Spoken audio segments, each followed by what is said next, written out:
revelation. Mm-hmm. And I know years ago when we first began just understanding that Satan had an organized plan, an organized, diabolical purpose set against our God. I had known that Satan was, he was a creature, but he wasn't anything I gave any thought to. He wasn't relevant to my life, and I was suckered. And I was blinded to the fact that he was very much a part of every Christian's life.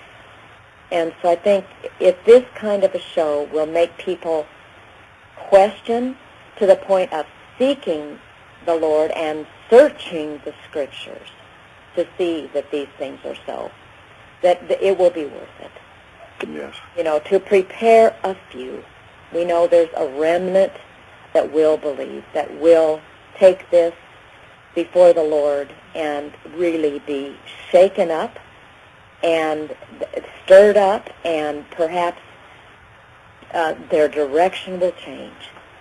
And they will be more earnest about seeking the Lord, about giving their lives entirely to see the Lord have his place in their hearts and in the hearts of others. So that's my prayer, and I do love all these sisters and just greatly admire them for what they've endured. Yes. And I love the Lord as he has delivered them and as he's bringing them through into life and into wholeness. And so my spiritual hat goes off to them. Yes, I agree, and thank you so much, Lori. Appreciate that. Dan, do you have any closing thoughts or comments? Well, Doug, I was just you spoke about the reason why all this came out in the first place is we have all tried to move along a route of coming to that place of wholeness and maturity with reference to just the normal Christian life as is to be lived, and so these memories have come up as we've sought to deal with the issues in our life and to deal with that which would represent a hindrance to our knowing the Lord in fullness. So, and I've sat in sessions with others over the years, and I've seen the anguish that has produced the memories, the anguish of having to face the reality of a past. And then I've also seen that which represents a more solid person afterwards, as the issues are dealt with, as the memories are regathered together and consolidated, and the person is able to take their life back.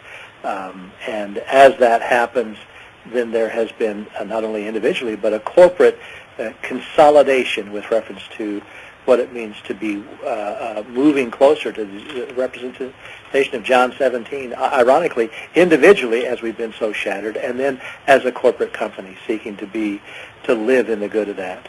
And the other aspect that was kind of why are we having the different occasions for the Bite Show, this for the girls tonight as far as their history of having been mothers to this, and at other times when we talked about the dissociation, I just think about those who represented the sons of Issachar in the Old Testament.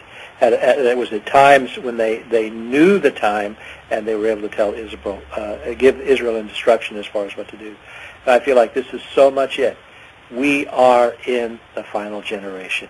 Whenever the great revealing happens with reference to the aliens coming on the scene, even the Christians who have no frame of reference with reference to what's going on, and even the Christians who say that UFOs are just delusional, and any manifestation to those who are abducted is all delusional, and it's not reality in any way, nothing physical, no hardware. They're going to have no frame of reference and nowhere to go. There are no aliens.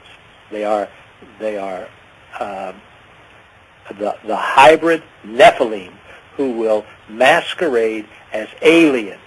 And whenever this happens, if those in the church have not been taught, have not been instructed, have not been enlightened of where we are in this time, there will be no place to go but to accept the fact that they must be aliens. A great deception. Yes. So, I mean, I agree with what's already been said. The absolute need to know that we're in the last time and to know what that means. Mm-hmm. And would you, knowing these people for many years that are reporting as Nephilim mothers, do you consider them, as Paul states here in 2 Corinthians 13, verse 1, this is the third time I'm coming to you, Paul says, and quoting Deuteronomy 19, I think 15, every fact, every matter is to be confirmed by the testimony of 2 or 3 witnesses. Do you consider the people that you know and that we haven't included here tonight have conceived and given birth to Nephilim, do you consider these as biblically qualified to be biblically defined witnesses? Oh, I do, certainly. And even from my perspective, I'm not a counselor, but I've sat in with you and with others and times in the way of prayer ministry. And so I've heard the testimony from the different ones, independent of anyone else, and without any kind of coaxing in any way whatsoever. And it's just like a court of law. If you come in with circumstantial evidence, it's hard to convict a case. You need the testimony. And I believe we clearly have the testimony of so many here tonight and those others that we've come across with reference to what's happened to them. Clearly, it is the testimony that represents a biblical aspect. Yes. And I would just like to conclude that this is a representation of witnesses that I have worked with. These witnesses have spoken.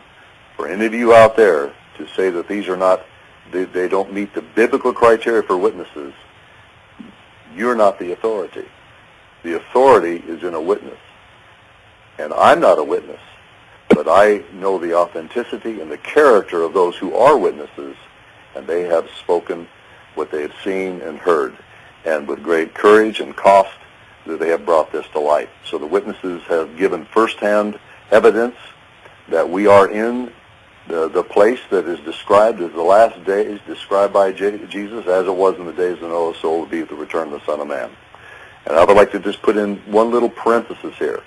When we first did our first interview on Nephilim mothers, that same night, Connie got a call at 2 to 3 in the morning, and on the caller ID it had my name. When she picked up the phone, it was Prince Philip, and was very upset over what she had reported. There was a forced abduction. She paid a great price. Others here, I know, have paid a great price through abduction of reporting this. And so I have seen the cost and had to deal with the fallout in helping these people work through the trauma of having reported. So this is no small thing. This is not notoriety. This cost to come public with this. And the adversary absolutely fears that which is hidden in the darkness to be brought out of the light. And I'm going to leave this with our listeners. Jesus says, not only as it was in the days of Noah, so will it be to return the Son of Man. But in that same context, he says, and if those days had not been shortened leading up to his coming, no flesh would survive.